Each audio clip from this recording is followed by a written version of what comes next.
तो आज दोस्तों करने धरने के लिए ज़्यादा कुछ था नहीं।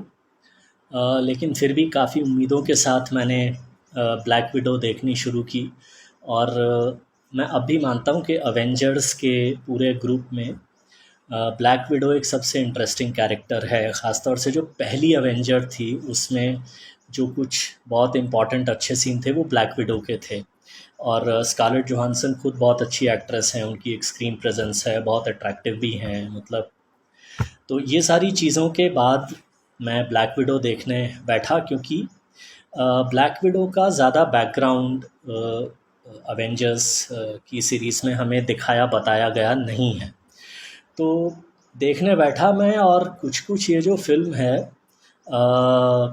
कुछ कुछ सीता और गीता जैसी फ़िल्मों की एक साइंटिफिक वर्जन है कि बचपन में दो बहनें हैं, वो दोनों बिछड़ जाती हैं और दोनों ही ब्लैक विडो होती हैं। एक विलन है जनरल ड्रेकोव, जो काली विधवा समाज ब्लैक विडो का एक ट्रेनिंग कैंप, जो भी रेड रूम रेड फोर्ट जो भी है वो चला रहा है। और जैसे आमतौर पर ऐसी फ़िल्मों के विलन होते हैं, उनका जो विलन उनका जो अड्डा होता है वो 111 इंद्रप्रस्थ, नई दिल्ली 11,000 11,01 जो भी, वैसा तो उनका एड्रेस होता नहीं है। तो कोई कहीं किसी पहाड़ के ऊपर एक चोटी के ऊपर एक महल टिकाया हुआ होता है उसने, या कोई समुद्र में 10,000 फीट नीचे होता है। या इस तरह के ना। तो एक नया फैशन अवेंजर्स का ये है कि अच्छे बुरे जितने भी महान लोग हैं जिनकी कुछ औकात है भैया, ना ज़मीन ना पानी, तो जैसे निक फ्यूरी आसमान में तैरते रहते हैं, तो इन भाई साहब का अड्डा भी आसमान में है, रेड रूम। तो ये जनरल ड्रेकोव जो हैं, ये एक दुनिया भर की लड़कियों को, अनाथ लड़कियों को कलेक्ट करके एक एनजीओ टाइप चलाते हैं, जिसका मकसद एनजीओ के जितना महान नहीं है। उसका मकसद यही है, जो ऐसे आमतौर पर परंपरा के हिसाब से होता है कि जो साइंटिफिक मूवी होती है उसका जो विलन है वो उसके छोटे मोटे तो आदर्श होते नहीं, उसे लगभग पूरी दुनिया या 4-5 ग्रह या 2 दर्जन सोलर सिस्टम ऐसा कैप्चर करने होते हैं। तो ड्रेकोव भी यही हैं।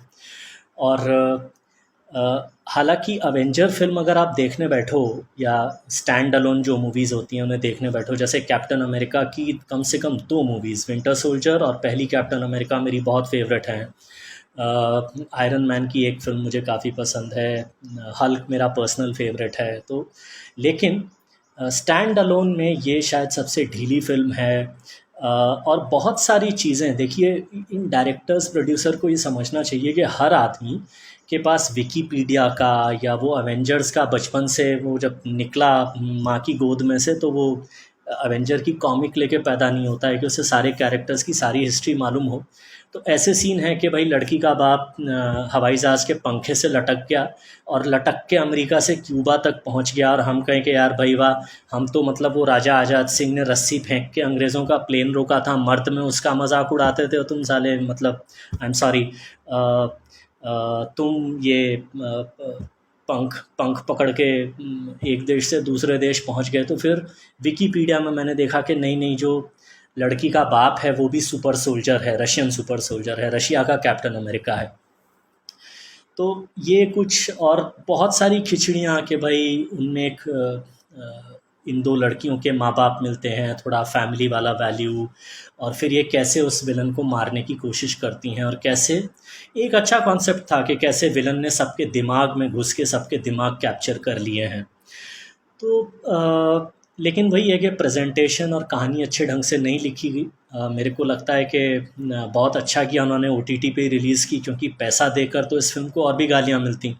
हालांकि मैंने कहीं ये भी पढ़ा कि स्कारलेट जोहानसन इस बात से काफ़ी नाराज़ हैं कि उनकी फ़िल्म को थिएटर का रिलीज़ नहीं मिला। लेकिन मुझे लगता है कि अवेंजर सीरीज़ की सबसे ढीली, सबसे बेकार फ़िल्म ये है। और जिन लोगों को मनमोहन देसाई टाइप बिछड़ गए मिल गए उस टाइप के थोड़े सीन देखने अच्छे लगते हैं, उनको थोड़ी बहुत ये फ़िल्म पसंद आ जाएगी। लेकिन बाकी पहले आधे घंटे 40 मिनट की फ़िल्म आप बहुत गेस कर कर के देखते हैं कि ये हो क्या रहा है, जनरल ड्रेकॉव कौन है, इसने किसको मार दिया, कौन बच्ची बम ब्लास्ट में मर गई, उस टाइप की चीज़ें। और आपको जाके विकिपीडिया पढ़ना पड़ता है इस फ़िल्म की कहानी समझने के लिए, क्योंकि सबटाइटल्स के बावजूद और बाकी चीज़ों के बावजूद आपको स्क्रीन प्ले का बैलेंस दिखता नहीं है ना? तो जैसे अगर आप विंटर सोल्जर कैप्टन अमेरिका वाला देखें तो उसका ज़बरदस्त स्क्रीन प्ले, और वो बचपन के दोस्त जब एक दूसरे के दुश्मन बन के सामने हैं तो कैसा, तो